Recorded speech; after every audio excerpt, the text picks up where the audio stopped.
Hey guys, it's Sublime Tales, bringing you the best of Reddit's wild stories. Stick around, like, subscribe, and don't forget to hit that bell button. Creepypasta, The Lost Key and the Mysterious Tenant, a haunting story.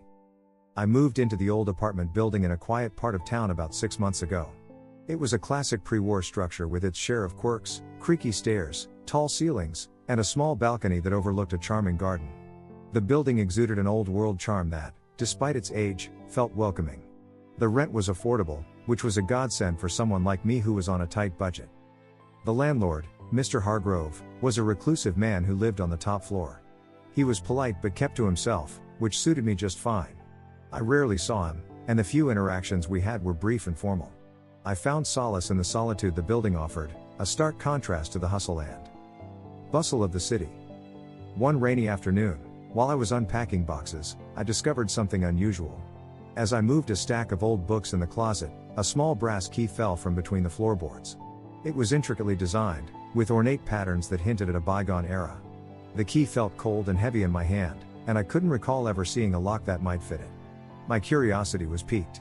What could this key unlock? The building was old, with plenty of nooks and crannies, but I had already checked all the visible doors and drawers. Nothing seemed to match the key. As the days went by, the mystery of the key began to nag at me. I kept it in a small drawer in the kitchen, trying to forget about it, but it was always there, a silent enigma. Then, one evening, as I was preparing dinner, I noticed something odd. At the end of the hall, there was a door I had never seen before. It was slightly ajar, though I was sure it had been closed previously. The door was old, with a rusty lock that looked like it hadn't been touched in years. My heart skipped a beat as I remembered the key. It seemed to call to me, almost as if it were meant to open this very door. I approached the door cautiously, the key in hand. With trembling fingers, I inserted it into the lock. To my astonishment, the key turned smoothly, and the door creaked open. The room beyond was dimly lit by a single, small window. Dust motes danced in the weak light, and the air was thick with mustiness. It looked like a time capsule, frozen in the past. Old furniture, covered with white sheets, stood like silent witnesses to forgotten days. The room was small but filled with character, with dark wood paneling and an old fireplace. My eyes were drawn to an antique wardrobe in the corner. It was large and imposing, its surface adorned with intricate carvings that matched the key's design. I approached it with a mixture of excitement and apprehension. The wardrobe was locked, but the key fit perfectly. As I turned the key, I felt a shiver run down my spine. Inside the wardrobe were dusty old clothes and several boxes. I carefully opened a box and found a collection of old photographs and letters. The photographs were black and white, capturing people in vintage clothing, standing in front of buildings that looked eerily similar to mine. The backs of some photos had dates and names scrawled in elegant handwriting, but most were too faded to read. One photograph stood out, a group of people smiling in front of the building. On the back, written in a delicate script, was the date, 1947. The people in the photo were dressed in styles from the 1940s, and the building behind them looked almost identical to my apartment building. Next to the photograph was a diary. Its cover was leather-bound and cracked with age. As I opened it, I was greeted by a beautiful, flowing script. The diary belonged to a woman named Eleanor, who had lived in the building in the late 1940s. Her entries were filled with details of her life, but there were gaps and inconsistencies that hinted at something more sinister. According to Eleanor's diary, the room had been a place of great importance to her. She wrote about secret meetings and mysterious visitors. Her last entry was abruptly cut off, with a single line written in frantic scrawl: "They're coming. I have to hide." The diary left me with more questions than answers. What had happened to Eleanor? What had she been hiding? As I pondered the diary, I was jolted by a sudden noise. A soft creaking sound, like someone walking on wooden floors, came from the hallway. I froze, my heart pounding. The noise grew louder, and I could hear faint footsteps approaching. My initial excitement turned to fear. Who else had access to this room? I quickly closed the wardrobe and locked the door behind me, my hands shaking. I rushed back to my apartment, my mind racing. The footsteps had stopped, and I saw no sign of anyone in the hallway. I couldn't shake the feeling that I had stumbled into something dangerous. The following days were marked by increasingly unsettling events. Objects in my apartment seemed to move on their own, and I frequently heard whispers that seemed to come from nowhere. I started to doubt my own sanity. Was the building's eerie atmosphere affecting me, or was something more sinister at play? One night, I was awoken by a loud banging noise from the apartment above mine. It sounded like something heavy was being dragged across the floor. I tried to ignore it, but the noise continued, growing louder and more erratic. Unable to sleep, I decided to investigate. I went up to Mr. Hargrove's apartment and knocked on his door. There was no response, but the banging had stopped. I waited outside his door for a few minutes, then decided to leave. As I turned away, I saw a shadow move past the window of Mr. Hargrove's apartment. I was about to knock again when I heard a faint, chilling voice behind me. "You shouldn't be here." I spun around, but there was no one there. My heart raced as I hurried back to my own apartment, locking the door behind me. The sense of being watched grew stronger. The following day, I decided to confront Mr. Hargrove directly. I knocked on his door and waited for him to answer. When he finally opened the door, he looked startled, as if he had been expecting me. "You need to tell me what's going on," I said, trying to keep my voice steady. "I've been hearing strange noises and seeing things I can't explain. What happened in that room?" Mr. Hargrove's face grew grave. "You don't understand the gravity of the situation. That room wasn't just a storage space, it was a place where dark events unfolded." He paused, collecting his thoughts. "Eleanor wasn't just a tenant. She was involved in something far more dangerous. The room was used for secret meetings, ones that dealt with occult practices and forbidden knowledge. When Eleanor vanished, we believed it was connected to those practices." I was stunned. "Are you saying that the events in that room are connected to supernatural forces?" Mr. Hargrove nodded solemnly. "Yes. We believed that sealing the room would contain whatever was unleashed. But it seems you've reopened something that should have remained closed." The gravity of his words weighed heavily on me. I had unwittingly opened a door to something that had been kept hidden for decades.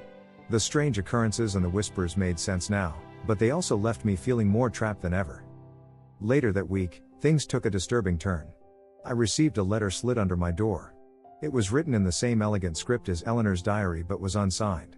The letter warned me to leave the building immediately, stating that the presence I had disturbed was growing stronger and would not rest until it had what it sought. I knew I had to act quickly. The fear of what might happen if I stayed was overwhelming. I packed my belongings, determined to leave the building for good. As I was about to leave, I noticed a new tenant moving in, an older woman with an air of familiarity. She carried a box with a faded photograph that looked strangely familiar. It was the same group photo of people in front of the building from the 1940s. Curiosity got the better of me, and I approached her. "Excuse me, but I think that photograph belongs to my apartment." The woman looked at me with a piercing gaze. "You must be the new tenant," she said, her voice low and serious. "You've opened something that was meant to stay closed." Her words sent a chill down my spine. "Who are you?" She hesitated before answering. "I'm Eleanor's niece. I've been searching for the truth about what happened to my aunt. When I heard the building had a new tenant, I knew I had to come and see if the rumors were true." The revelation was staggering. Eleanor's niece had come to uncover the truth, but she seemed to confirm my worst fears. Whatever had been unleashed was still active, and now it had a personal stake in its resolution.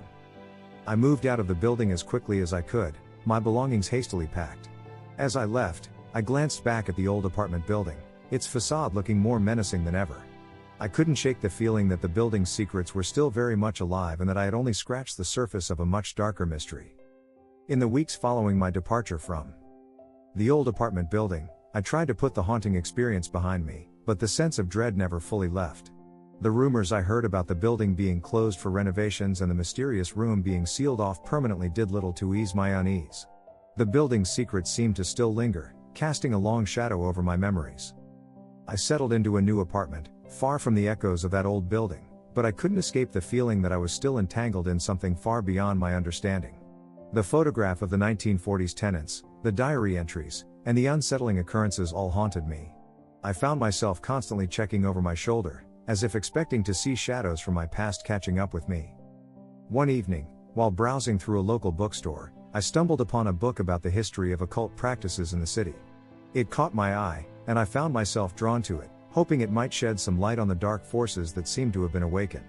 As I skimmed through the pages, I came across a chapter that described a series of events in the late 1940s involving a secret society that practiced forbidden rituals in old buildings around the city. The descriptions were chillingly familiar: rituals, disappearances, and the sinister forces that seemed to follow those who disturbed these practices. As I read more, I discovered that the society's members believed in harnessing ancient powers for personal gain. The diary entries and photographs I had found seemed to connect directly to these practices. Eleanor, it appeared, had been involved in something much larger and more dangerous than I had imagined. Determined to learn more, I contacted Eleanor's niece, whom I had briefly met before leaving the apartment building. To my surprise, she responded quickly and agreed to meet. We arranged to meet at a cafe downtown, a place far removed from the eerie atmosphere of the old building. When we met, Eleanor's niece introduced herself as Margaret. She was a historian with a keen interest in her aunt's mysterious disappearance. Margaret had been researching the occult society and had uncovered some unsettling information. According to her research, Eleanor had been deeply involved in the society, which had been experimenting with rituals that were believed to open gateways to other realms. Eleanor's disappearance was linked to these experiments, and the society had tried to cover up their activities to prevent anyone from discovering their secrets. Margaret revealed that her aunt had been working to expose the society's practices. The room I had discovered was likely used for these secret meetings, and the ritualistic items hidden within it had been meant to summon or communicate with entities from beyond our world. The diary's frantic entries suggested that Eleanor had been on the verge of revealing these practices when she vanished. Our conversation was intense and filled with urgency. Margaret was determined to uncover the truth and put an end to the society's influence. She had gathered enough evidence to believe that the society's practices had left a lingering presence, and she was working with a team of experts to investigate further. The closing of the building and the sealing of the room seemed to be a precautionary measure, but it was clear that the forces at play were not easily contained. As Margaret and I continued to share information, a disturbing realization began to settle in. The entity that had been disturbed by the opening of the room might still be seeking something, and it was possible that its influence could spread beyond the confines of the building. The eerie occurrences I had experienced in my new apartment and the inexplicable feelings of being watched seemed to be connected to this lingering presence. Margaret decided to take a bold step. She and her team planned to conduct a thorough investigation of the building and perform a ritual to attempt to close any remaining rifts to the other realm. She invited me to join them, hoping that my first-hand experience would be valuable. The night of the investigation was tense. Margaret and her team arrived at the old building with a sense of purpose. The building, now deserted and shrouded in darkness, seemed even more foreboding than I remembered. We entered the building, and the air was thick with anticipation. As we approached the room at the end of the hall, I felt a chilling draft that seemed to whisper of long-forgotten secrets. Margaret and her team set up their equipment and began preparing for the ritual. They worked in hushed tones, their movements methodical and deliberate. The room's atmosphere felt heavy, as though it was resisting their efforts. Margaret led the ritual, invoking protective incantations and performing cleansing ceremonies. The team worked to ensure that any residual energies or entities were addressed. As the ritual progressed, I could feel a palpable shift in the air. The oppressive presence that had lingered seemed to wane, though the process was far from easy. The culmination of the ritual was intense. A sudden gust of wind swept through the room, extinguishing candles and causing the room to tremble. It felt as though the very essence of the building was being challenged. But as the final incantations were spoken, a profound calm settled over the room. The oppressive feeling lifted, and the air felt lighter. When the ritual was complete, Margaret and her team conducted a final sweep of the building to ensure that the disturbances had been resolved. They found no remaining signs of the dark forces that had once plagued the building. It seemed that the ritual had successfully closed the rifts and neutralized the lingering presence. Margaret thanked me for my help and support. She was relieved and hopeful that the investigation had brought closure to the haunting events of the past. As I left the building for the final time, I felt a sense of relief, knowing that the mysteries and malevolent forces that had troubled me were now being put to rest. In the weeks that followed, life returned to a semblance of normalcy. The experience had changed me, leaving me with a deep respect for the unknown and a newfound appreciation for the importance of uncovering and understanding hidden truths. Though the building was closed and its secrets sealed, the journey I had undertaken had left a lasting impact. As I settled into my new life, I couldn't help but reflect on the events that had unfolded. The old apartment building remained a testament to the mysteries of the past, and the lost key had led to revelations that had altered my understanding of the world. The building's dark history had been confronted and, hopefully, put to rest, but the echoes of its secrets would remain a part of my own story. The experience had taught me that some doors, once opened, could lead to revelations that changed everything. And while the building's mysteries had been resolved, the echoes of the past would forever be a reminder of the thin veil that separates our world from the unknown. Thanks for watching, guys. If you enjoyed these Reddit stories, don't forget to like, subscribe, and hit that bell so you never miss an update. See you in the next one.